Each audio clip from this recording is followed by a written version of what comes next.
So ఇకపోతే రేపు Jubilee Hills by elections రాబోతున్నాయి. ఏమనిపిస్తుంది? ఇప్పటికే పార్టీలు కూడా క్యాంపెయినింగ్ స్టార్ట్ చేశారు. ఎవరు గెలిస్తే బాగుంటది అనిపిస్తుంది? నవీన్ యాదవ్. నవీన్ యాదవ్. నవీన్ యాదవ్ పక్క నవీన్ యాదవ్ గెలుస్తారు. కాంగ్రెస్ నవీన్ యాదవ్. కాంగ్రెస్ నవీన్ యాదవ్ రెండు రెండు గెలవాలి. మా మా పిల్లవాడు మా పిల్లగాడు ఆయన మా బిడ్డ బస్తీకి అంతా కూడా చేసింది వాళ్ళ తండ్రే ఈ బస్తీకి. ఎందుకంటే తండ్రి నుంచి కొడుకు, తండ్రి నిలబడలేదు కాబట్టి కొడుకు నిలబడ్డాడు కాబట్టి ఆయన చేసిన మంచి పనులన్నీ ఈయన కూడా చేస్తాడని మేము ఆశిస్తున్నాం కాబట్టి ఆయన వస్తాడని. ఎప్పుడు చేశారు? ఇప్పటికి వచ్చి ఆయన ఒకసారి కూడా అధికారంలోకి రాలేదు. అధికారం రాకపోయినా ఆయన సొంత ప్రాపర్టీతో చేస్తాడని. ఏ పని చేసినా సరే సొంత ప్రాపర్టీతోనే చేస్తాడు. అధికారంలో ఉన్న వాళ్ళే కూడా యాదగిరి నగర్కి ఏమి చేసిన వాళ్ళు లేరు. అది అధికారంలో ఉన్న మా ఏ రాజకీయ నాయకుడు కూడా మాకు ఇది కావాలని మేము వెళ్ళలేదు, ఆయన మాకు రాలేదు.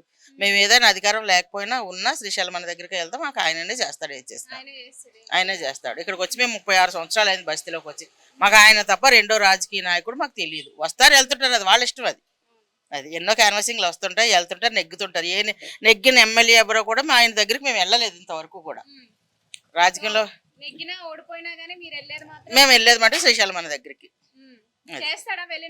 వెళ్ళిన ఎమ్మటే చేస్తాడు. ఆయన వెళ్ళారు అంటే మేము వచ్చామంటే ఎమ్మటే లోపలికి రండి అని పిలిపించి కూర్చోబెట్టి ఏం కావాలనేసి ఎమ్మటే సెటిల్మెంట్ చేసి, అది ఇంటి విషయమా బయట విషయం ఏదైనా సరే అక్కడికి వెళ్తే అయ్యే పైన ఆయన చేస్తాడు. లేదంటే ఆయన మనుషులు పంపించి సాల్వ్ చేసి పంపిస్తాడు.